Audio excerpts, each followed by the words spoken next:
Hey bikers, thank you for dropping in. I have here my 2014 Harley Sportster 1200cc Custom, and I'm getting it ready for the harsh Canadian winter. Now if you are planning on storing your bike in a garage or in a storage which is unheated, I highly recommend that you follow all the steps that I have listed in this video. So let's get started. The first thing that you want to do is take your bike to your mechanic, or if you're planning on doing it yourself, change the fluids, the oil, the filter, and then fill your tank with premium gas all the way to the top, leaving a little space to add fuel stabilizer. Now the reason we fill it with premium is because it holds much better in winter in these harsh conditions, and we fill it all the way to the top because less chances of condensation, which means less chances of a corrosion in your tank. Now the next thing you want to do is you want to wash your bike thoroughly. You want it nice and clean. You don't want bugs and grime sitting on the bike for so many months. So I use a garden hose. And I get into all the crevices everywhere around here, go down, hose it from underneath, clean your tires, your rims, clean it nice and thoroughly, and then use a chamois or a cloth, and you want to dry it nice and dry, completely dry. Now you may choose to polish your bike, your paint, your chrome, either now or you could do it in spring, no big deal. As long as your bike is nice and clean and dry, it's absolutely fine to keep it for winter. Now I have filled up my tank. I kept a little space to add a fuel stabilizer, which I have already done. So the fuel stabilizer that I use is this one. There's no specific brand. You could use any type of fuel stabilizer, and put in the recommended amount of fuel stabilizer based on the size of your tank. Once you have done that, you want to run your bike for maybe a minute. The reason for doing that is you want the fuel stabilizer and the fuel running through your fuel lines. Next, you want to locate your spark plugs. You get the caps out. So those are the two spark plugs. Now you need to get the spark plugs out. Now before you get your spark plugs out, you want to make sure there is no dirt around this area. You don't want this dirt getting in when you remove the spark plugs. So clean that area completely. You don't want anything getting in there. Then go ahead and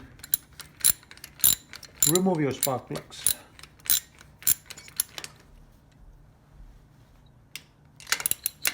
There you go.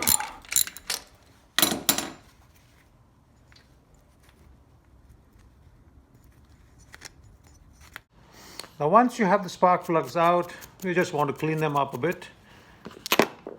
And if you have a spark plug gap gauge, it's a good time to measure the gap. You would need to know what the recommended gap is. But the spark plugs are old. You may just want to replace them. It's not too expensive. You now want to get hold of some fogging oil. Now that's what I used. You can use any kind of fogging oil. Just spray maybe 4 or 5 times, 3, 4, 5, there. And then in the other cylinder as well, 2, 3, 4, 5. Next, you need to hit the start button 4 or 5 times. So 1, 2, 3, 4, 5. Now the reason we do that is we want the oil to nicely coat the engine while it sits in winter. Go ahead now and reinstall the spark plugs. Use your hand first. Just put the tool in and tighten it. You want to make sure the threads are gone in correctly. That's the reason you use your hand. You don't use the wrench right in the beginning. Now I've tightened both the spark plugs. I reinstall the caps If you have a torque wrench, you could use the torque wrench to tighten the plugs based on what's recommended. So now it's back to the way it was prior to us removing the spark plugs. You now want to inflate your tires. You want your tires properly inflated, probably a little more than what's recommended. Now, if you don't know what the recommended PSI is for your tires, look at the wall. You will find it right here. Now, I have it right here. I'm not sure you can see it, but it tells you right here, 42 PSI. So, right here, that's where it tells you. So inflate both your tires to the recommended, maybe a little bit more, because in winter your tires may lose a little air. You need to get a nice battery tender for your battery, for your trickle charge. This one is a really good one. The prices vary. I found the best price was on Home Depot. I paid 35 Canadian dollars. There were some listed for as much as $60 for the same thing. Now the battery tender comes with a pigtail and comes with clamps as well, which will go directly onto the battery. But I have a pigtail right here, and that makes everything so much easier. I just have to hook this in. Now if you don't have one, I highly recommend that you get one. If you don't have one right now, you would then have to remove your seat to find the clamps where you can install the battery tender. So we're almost done here. Get hold of some rags.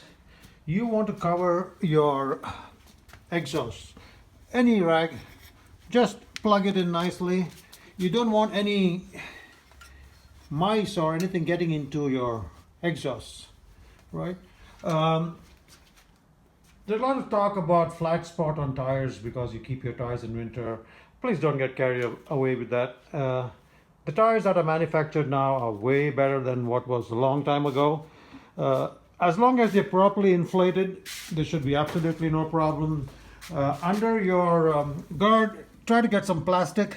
Preferably you don't want that metal hitting the ground there. Some kind of plastic underneath. If you're still concerned about your tires, you could put some kind of carpet underneath here on both the tires and keep your tires sitting on those carpets. But really, not really something that you should be concerned about.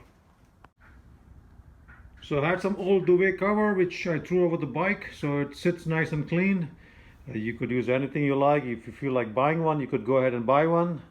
The bike is all ready for its winter hibernation, and hopefully come spring it's ready to roar. Take care, my friends.